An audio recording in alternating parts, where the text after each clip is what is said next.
Welcome back to Through the Mic. It's me, Gavin, again. Today, we're going to be talking about the Florida and Tennessee game coming up this Saturday.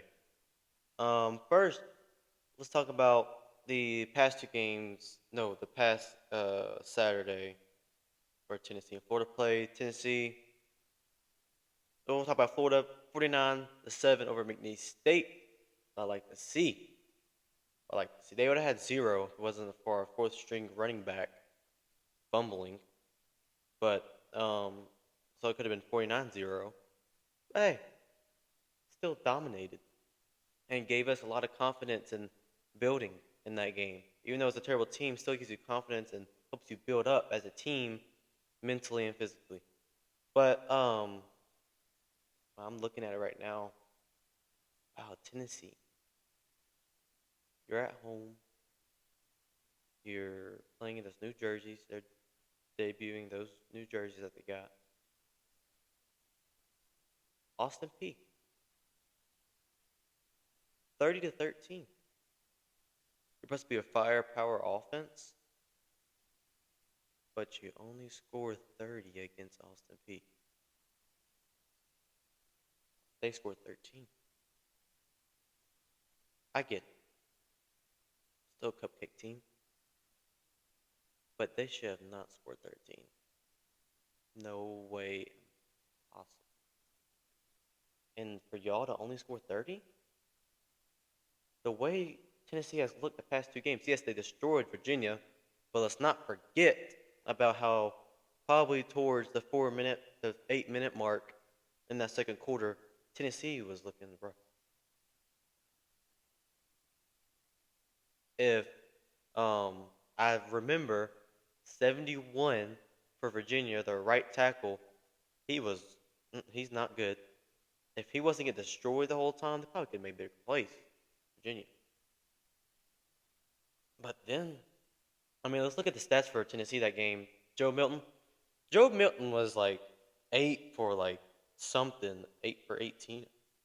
I think at one point he finished up 20 for 33, 21 for 33, so still not really that not good. I'd get it if it was an SEC team or a competitive team, but against Austin Peay, you've got to be from 5 incompletions or less. All right, that's really not acceptable at all. Joe Milton, 21 for 33, 228, only 228 against Austin Peay. Let's not forget about that. And 2 touchdowns, no picks. Shouldn't have no picks. The receivers, they don't have that dominant one like Jalen Wright last year. Their defense, I don't think they'll be. We'll talk about that in a second. Running game. They look good running game against Austin Peay.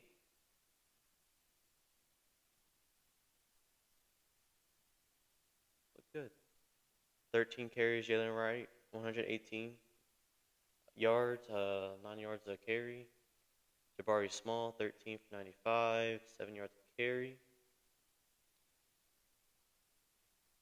You haven't played a real defensive line.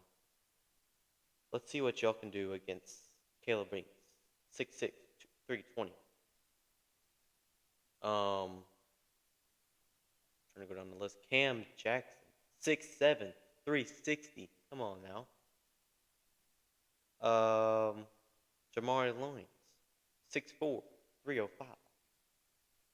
Chris McKellen, 6'3", 320.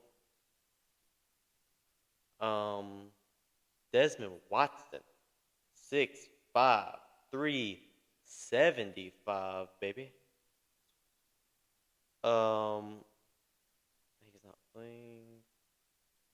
Kobe Collins, 6'4", 270. These are defensive ends. No, he don't play. Jack Barber, 6'3", 250. TJ Searcy, 6'5", 245. Freshman. Pritzy Umain, I can never say his name right. 6'5", 255. Linebacker, Shamar James, 6'1", 230. He is a hard hitter. Terjai Mitchell, 6'2", 245. These are linebackers. Guys that play. Scooby Williams, 6'2", 230. He is a hard hitter. Dude is like a running back in the as a linebacker. He finds those holes and gets to you quick. Derek Wingo, 6'1", 235.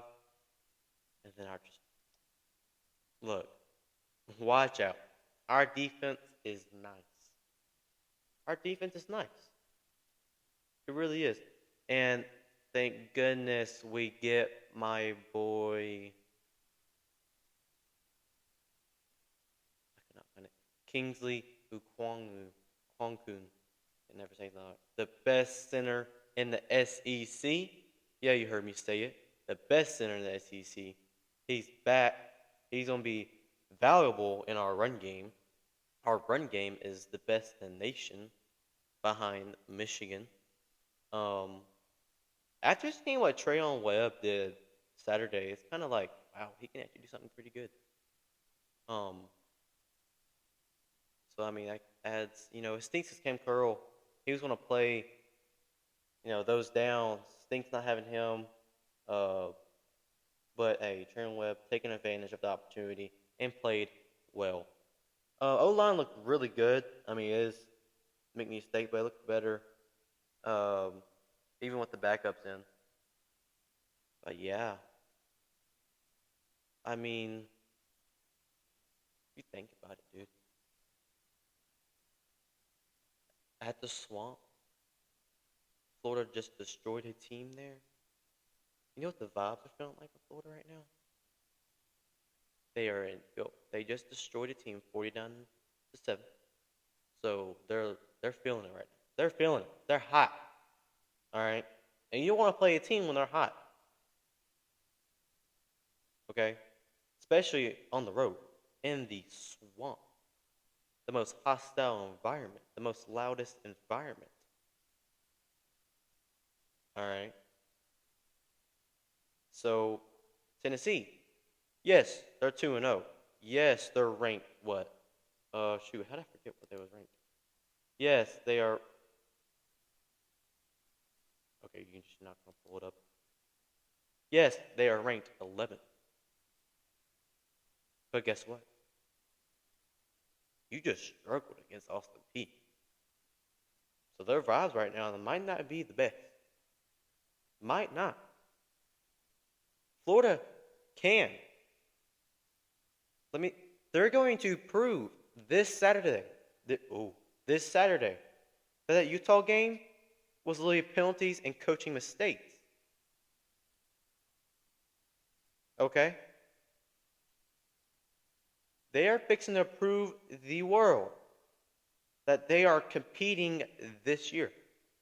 We are young. We have no senior playing. I want to get that out there, except for Graham Mertz. No senior. Oh, and Ricky Pearsall. But our defense, no seniors. 2 seniors on the offense. We're young, and we're a new team. These are a bunch of new players. A lot of new players. The thing college fans, except for Florida fans, should be scared about is all these freshmen playing for the Florida Gators. If you see these freshmen playing tremendous, and it's not just one, it's a bunch. Okay? So, I mean, watch out for the future, and the recruiting just going to go up when people see these young talents succeeding. Especially if we can get this Tennessee win, recruits are coming in. And then we beat Tennessee, we will enter the rankings. And then people start to realize, maybe Florida's legit. So maybe that Utah game was a chemistry and figure out what they need in a proof game to get ready for the SEC play, or get ready for the remaining of the schedule. Because right now, from what I'm seeing, there's no just absolute dominant, definitely going to go win national championship SEC team right now. Usually it's Alabama, Georgia. We thought it was going to be LSU. It's not looking like it. Bama just lost the other day. Against a talented Texas team. I'm not saying they're not talented, but Jalen Monroe, two picks. And when I watch those two picks, I don't get where he was throwing it. Do it right to him. Their defense is Georgia. Every game, the last two games they played, it's like UT Martin and somebody else. Crap, I cannot remember. I think it was Ball State. They was struggling. Okay, they was struggling. They finally found it, which I hope they would. Like other than Tennessee, they didn't find it, but they found it and they succeeded. Carson Beck. I want to see him against talented roster, and they do get that talented roster against South Carolina, which I mean we'll see. South Carolina's not the best team, but they are a SEC team, but we'll see about that. LSU got destroyed by 20 by FSU. So if we can get that Tennessee game, it's going to put other teams on notice, saying, "Oh, we gotta watch out for Florida. They should beat the 11th ranked team. They're not ranked." So I mean, so watch out for this Saturday, 7 p.m. Eastern Standard Time, Tennessee at the Swamp against Florida. It is going to be an insane game. College game day should be there. They said they're going over to Colorado and Colorado State. Yes, that's a rivalry, but Colorado State is terrible, so I don't even know why they're going there. They need to save that. They should have went to Tennessee, Florida, but oh well. But hey, watch out. Okay? All I'm going to say, if y'all have questions, if y'all have debates, comment below and I will respond because I love debating and I want to see your opinion. If y'all have not subscribed, please subscribe and hit that like button. If you have not seen my last video, it is going to be right here. If you have not subscribed, hit that subscribe icon right there. And make sure you share this video. So, see ya.